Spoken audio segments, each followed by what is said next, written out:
안녕하세요. 여러분의 안과 지치의 안과 전문의 송환입니다. 지난 영상에서는 노안백내장 수술, 그 중에서도 다초점 인공수정체를 사용했을 때 왜 적응이라는 과정이 필요한지에 대해 이야기했죠. 혹시 아직 못 보신 분들은 위에 링크 한번 참고해 주시고요. 오늘은 그 이야기에 이어서 진료실에서 받는 질문들을 하나씩 정리해 보려고 합니다. 다초점 인공수정체의 적응은 도대체 얼마나 걸리는 건지, 적응이 잘 되는 사람과 그렇지 않은 사람 사이에는 어떤 차이가 있는지, 그리고 또 가장 걱정하시는 빗번짐이나 눈부심 같은 증상도 정말 시간이 지나면 괜찮아지는 건지, 이 세 가지를 중심으로 이야기해 보겠습니다.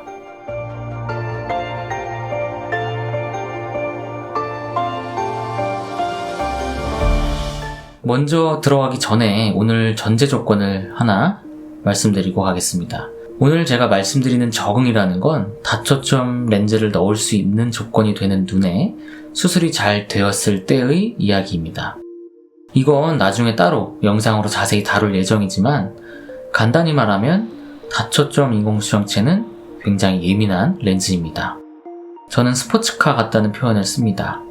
포장이 아주 잘 된 도로에서는 정말 뛰어난 성능을 보여주지만, 도로의 상태가 나쁘면 일반 승용차반도 못한 성능을 보여주죠. 눈에 불규칙 난시가 있다든지, 이상 고위 수치가 크다든지, 동공에 문제가 있거나 망막이나 시신경 쪽에 다른 문제가 있는 상태라면 다초점 인공수정체는 제 기능을 발휘하기 어렵습니다.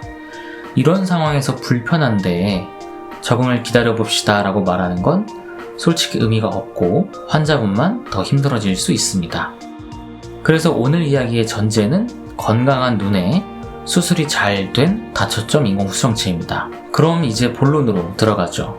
다초점 인공수정체의 적응 기간, 사실 정해진 답은 없습니다. 왜냐면 이 적응이라는 건 눈이 아니라 뇌가 배우는 과정이기 때문이죠.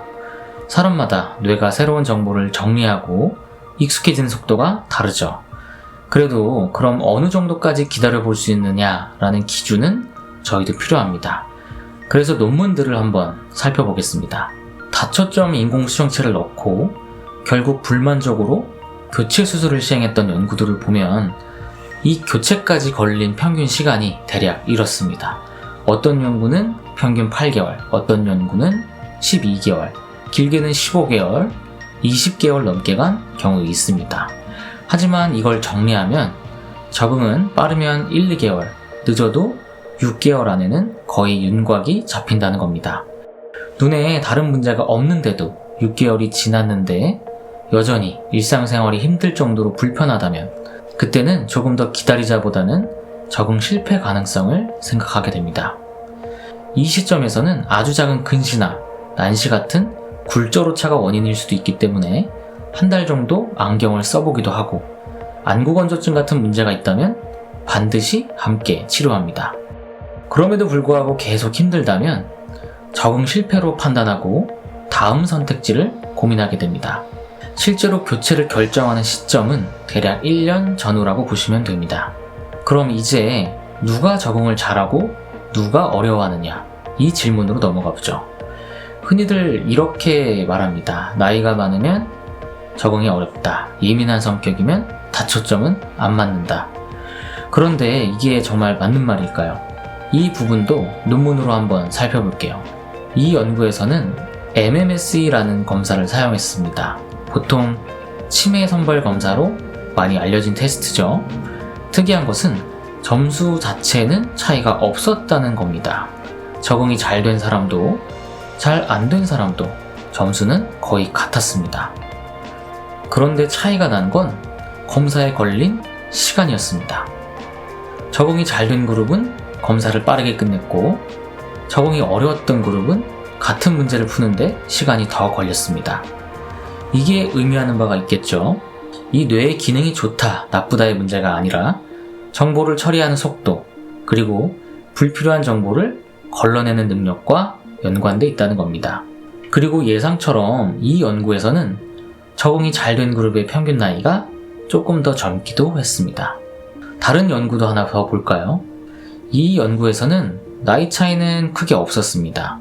대신 아주 다양한 인지 테스트를 했는데 그 중에서 가장 의미 있었던 게 스트룹 테스트였습니다. 쉽게 설명하면 청기 백기 같은 게임이랑 비슷합니다. 뭐 청기 들고 백기 내리지 마, 이런 복잡한 상황에서 헷갈리는 정보는 무시하고 필요한 정보만 골라서 빠르게 반응해야 하는 게임이죠. 이런 상황을 잘 처리하는 사람들이 다초점 인공수정체에도 비교적 잘 적응하더라는 겁니다. 정리하면 이렇습니다. 다초점 인공수정체의 적응은 단순히 나이가 많고 적고 또 인지기능이 좋고 나쁘고의 문제가 아니라 뇌가 얼마나 빠르게 정리하고 또 선택하고 불필요한 정보를 억제할 수 있느냐와 관련된 문제라는 겁니다.